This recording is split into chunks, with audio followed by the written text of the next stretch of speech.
पालघरच्या डहाणू तालुक्यातली टोकेपाडा इथली जिल्हा परिषद शाळा एक अनोखा उपक्रम राबवत आहे। शालेय पातळीवरूनच विद्यार्थ्यांना पर्यावरण संवर्धनाचे धडे इथे दिले जात आहेत। विद्यार्थ्यांनी विविध प्रकारच्या झाडांच्या बिया एकत्रित करून त्यापासून सीड बॉल्स बनवले आहेत।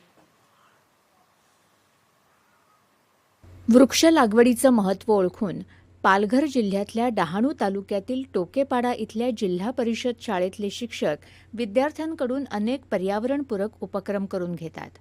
त्यापैकीच एक उपक्रम म्हणजे सीड बॉल्स तयार करणं। शाळेतील 1ली ते 4थीच्या विद्यार्थ्याने विविध प्रकारच्या झाडांच्या बिया गोळा करून त्यापासून 23,000पेक्षा अधिक सीड बॉल्स तयार केले आहेत। शाळेतले शिक्षक दीपक देसले यांच्या मार्गदर्शनाखाली हा अनोखा उपक्रम राबवला गेला।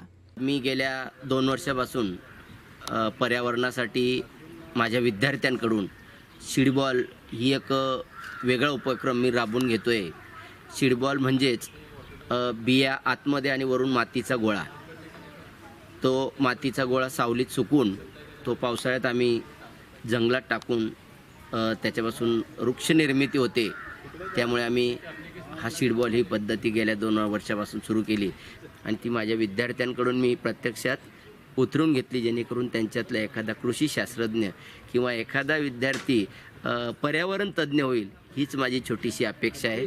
सीड बॉल्स तयार करण्यासाठी विद्यार्थ्यांनी चिंच, रक्तचंदन, आपटा, रिठा, गुंजा अशा 8 ते 10 झाडांच्या बियांचं संकलन केलं। त्यानंतर वारुळातील माती, शेणखत इत्यादींच्या सहाय्यानं सीड बॉल्स तयार केले। हे सीड बॉल्स जुलै महिन्यात वन खात्याच्या परवानगीनं डोंगरावर आणि इतर काही ठिकाणी टाकण्यात येणार आहेत। काय तयार केलेत तुम्ही? Seed ball. काय काय बिया वापरल्यात त्याच्यामध्ये तुम्ही? चिंच, आपठा, राजरा, रिठा, गुंजा, रक्तचंदन। आता काय करणार ते सीड बॉल तुम्ही पुढे? जंगलामध्ये जाऊन टाकून दिले। मग त्याच्यापासून काय तयार होणार? झाड। आणि झाड आपल्याला काय देतात? ऑक्सिजन।